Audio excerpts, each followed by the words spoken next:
The long-delayed carbon tax will come into effect on Saturday.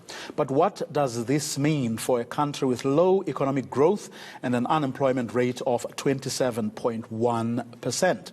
The fuel price and the cost of electricity are both expected to increase under the new tax. For more on this, I'm joined by Songo Didiza, who is the founding director of Green Building Design Group. Good evening, Songo. Thanks very much for your time.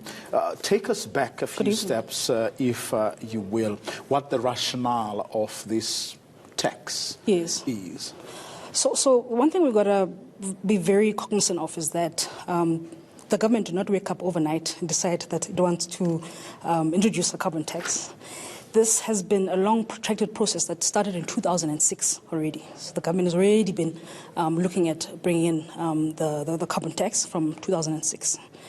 So up until now, what we're seeing in 2019 is really a culmination of those discussions that took place. There were a lot of consultations that were made.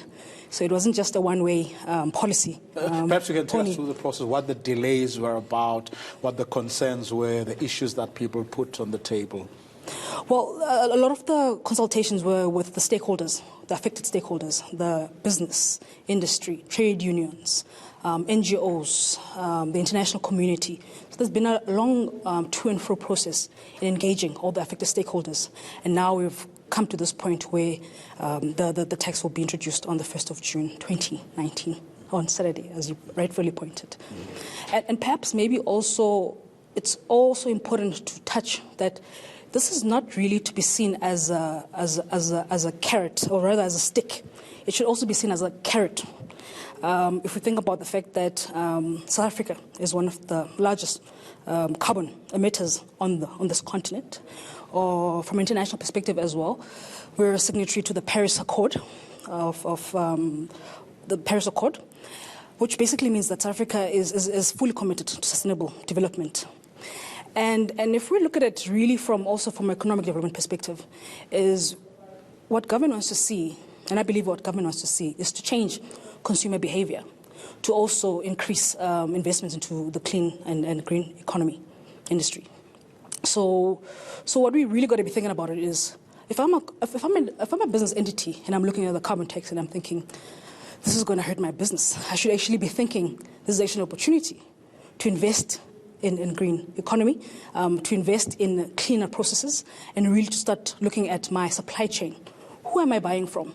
Who are the people that are actually harming my business? How do I then turn that around and use it as a really go-to-market strategy to grow the business? So the idea really is to incentivize everyone, from individuals to companies, industries, business, to say, take care of the environment.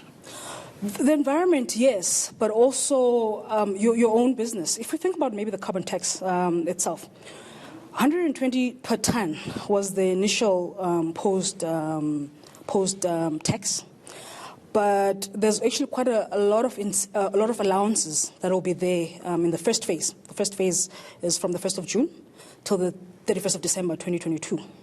So from those allowances, I already know that 60% of that I don't have to pay. If I've invested in renewable energy, for instance, or in energy efficiency, already I can start tapping into those allowances. And what basically effectively means is that now, instead of paying the 120 per ton, I can be paying anything between 48 Rand and 6 Rand per ton. And if we're to bring it back to the international perspective, South Africa is actually way behind. You go to Europe.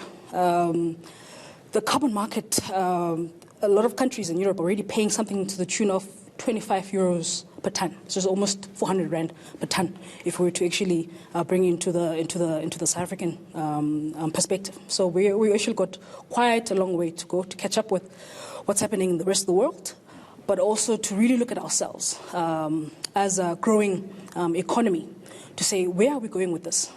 The jobs that are listed in the NDP, we have to create them through these incentives that are placed.